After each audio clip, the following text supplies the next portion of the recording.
cette histoire, devinez où a eu lieu ce fameux date.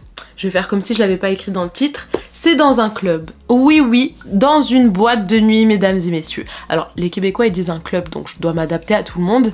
Mais voilà, c'est bien en boîte de nuit. Je parlais depuis plusieurs mois avec ce gars sur Instagram. Vous voyez les rencontres modernes, quoi.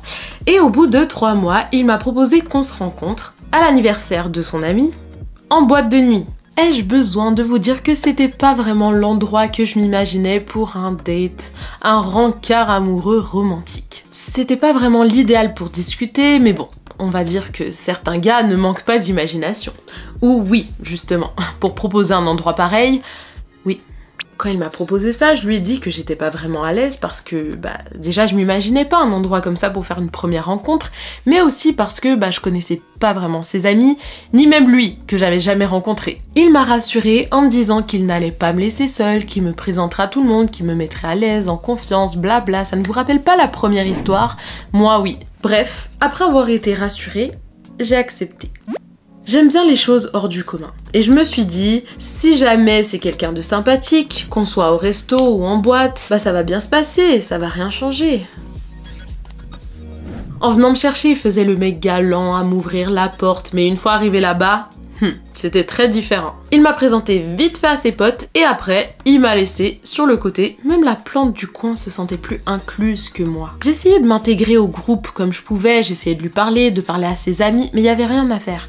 Ils étaient dans un délire et moi j'étais à part, en mode l'intruse, voyez-vous. Même sa meilleure amie qui l'avait promis de me présenter, elle avait pas mon temps. À un moment, lui et ses amis se mettent à être un petit peu trop pompettes, disons, et ils se mettent à faire des trucs vraiment bizarres. Isaac, on va l'appeler comme ça mon date, il se met à faire semblant de nager dans la glacière. Vous voyez le petit seau là en métal pour mettre les bouteilles avec les glaçons et tout? Il mime le fait qu'il est en train de ramer comme ça dedans.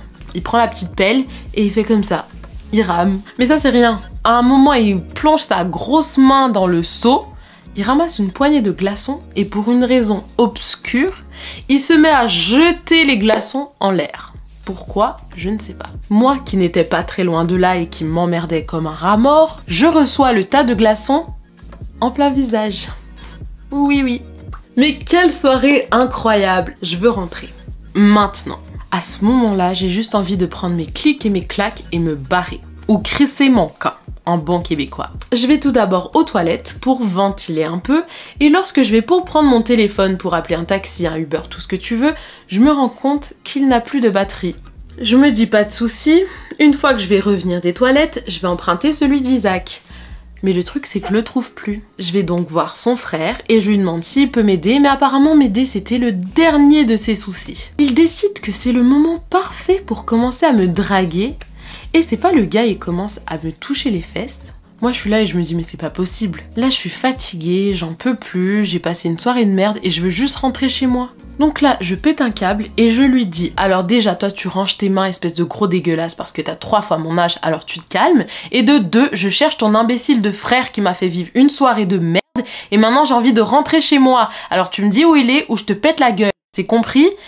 J'ai jamais dit ça mais j'aurais dû. Je décide donc de quitter les lieux, je me dis qu'en chemin je vais trouver sûrement un taxi que je vais pouvoir arrêter et qui pourra enfin m'amener chez moi. Et sur le chemin, je croise un des amis d'Isaac qui est dehors en plein hiver, sans manteau et je crois même qu'il avait pas de chaussures. En tout cas, j'ai pas cherché à comprendre, j'ai trouvé un taxi, je suis rentrée dedans et je suis rentrée chez moi. Basta. En fait, l'histoire ne finit pas là. La tournure qu'elle prend est encore plus croustillante et inattendue. Au début, j'allais pas en parler, mais j'ai des amis qui m'ont convaincue. À cette soirée-là, je le savais pas encore, mais j'allais rencontrer mon futur copain, qui est maintenant mon ex. Comment ça se fait? Je vais vous expliquer. Il s'avère que mon date faisait partie d'un groupe de débat. Pendant ces 3 mois où on parlait sur les réseaux sociaux, il m'avait parlé d'un groupe dont il faisait partie. C'était un groupe de jeunes qui se rencontraient à peu près une fois par semaine pour échanger et avoir des discussions et des débats sur divers sujets. Et donc, j'ai parlé de ce fameux groupe à ma meilleure amie qui trouvait l'idée assez intéressante.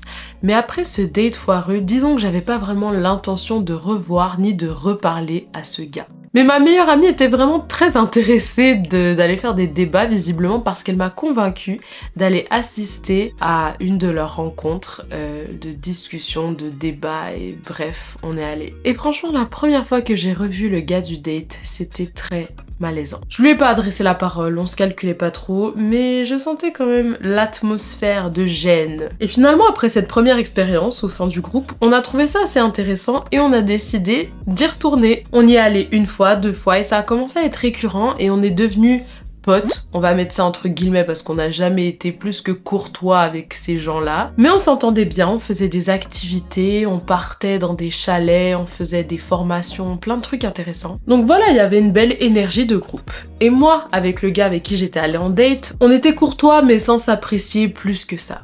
Et le temps passe. Une année passe, et au fur et à mesure, une personne dans ce groupe attise ma curiosité. Et donc, j'ai commencé à avoir un crush sur un des gars du groupe, et on va l'appeler Louis. Je le trouvais drôle, j'aimais sa façon de s'exprimer, ses mimiques et tout, bref, il me plaisait bien. Et juste avant le début des vacances, on avait fait un grand chalet tous ensemble pour célébrer la fin de l'année scolaire et le début des vacances. Et c'est à ce moment-là que je lui ai fait part de mon intérêt. Quelques jours plus tard, je suis en route vers l'aéroport. C'était le début des vacances, j'allais en France pour visiter ma famille et je reçois un message de sa part. Louis venait de m'annoncer tout bonnement qu'il était ouvert à apprendre à me connaître. Au final, on s'est parlé tout l'été et quand je suis revenue à Montréal, on a commencé à se voir, finalement on est sortis ensemble et notre relation a duré 2 ans. Et si vous avez vu ma vidéo Révélation intime dans laquelle je vous dévoile des choses personnelles sur ma vie et je réponds à des questions croustillantes, je parle de lui. Et c'est donc le fameux ex qui parlait dans mon dos,